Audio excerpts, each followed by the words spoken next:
Banyak investor kripto merasa sudah melakukan hal yang benar, tapi hasilnya tetap tidak sesuai harapan. Beli saat harga turun, tapi terus turun.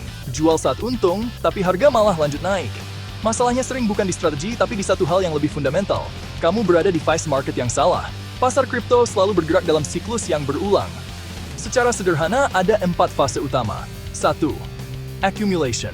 Fase sepi. Volume rendah, hampir tidak ada perhatian.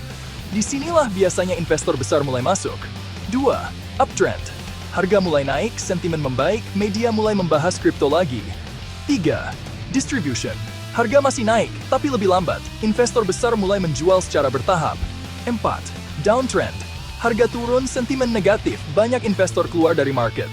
Sebagian besar retail masuk di fase yang salah, biasanya terlalu terlambat. Strategi tepat hanya efektif bila dipakai pada fase yang tepat. Di bagian berikutnya, kita bahas guess I sell so fast. Cek how saninya. Masalah utama bukan kurang informasi, tapi cara kita merespon informasi. Saat market sepi, orang takut masuk. Saat market ramai, orang merasa terlambat dan mulai FOMO. Akhirnya yang terjadi, beli di dekat puncak, jual di dekat dasar. Ini bukan karena market tidak adil, tapi karena psikologi manusia yang konsisten. Investor profesional tidak menebak, mereka membaca tanda. Beberapa indikator sederhana yang bisa digunakan. Sentimen market. Apakah orang mulai terlalu optimis atau justru tidak peduli sama sekali? Volume transaksi. Apakah volume meningkat saat harga naik atau justru melemah? Pergerakan harga. Apakah naik dengan kuat atau mulai kehilangan momentum?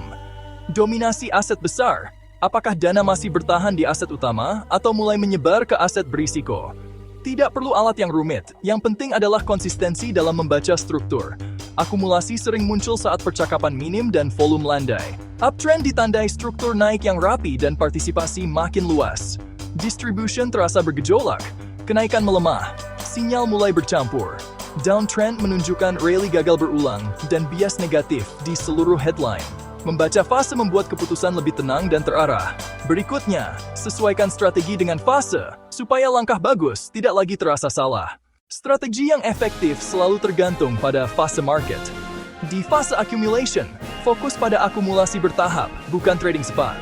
Di fase uptrend, biarkan posisi berjalan, jangan terlalu cepat keluar. Di fase distribution, mulai kurangi risiko secara bertahap. Di fase downtrend, prioritaskan proteksi modal, bukan mencari profit. Kesalahan terbesar adalah menggunakan satu strategi untuk semua kondisi. Market crypto bukan tentang siapa yang paling cepat, tapi siapa yang paling paham konteks. Ketika kamu tahu berada di fase apa, keputusan investasi menjadi jauh lebih jelas. Kalau kamu ingin konten seperti ini secara rutin, jangan lupa subscribe. Sampai jumpa di video berikutnya.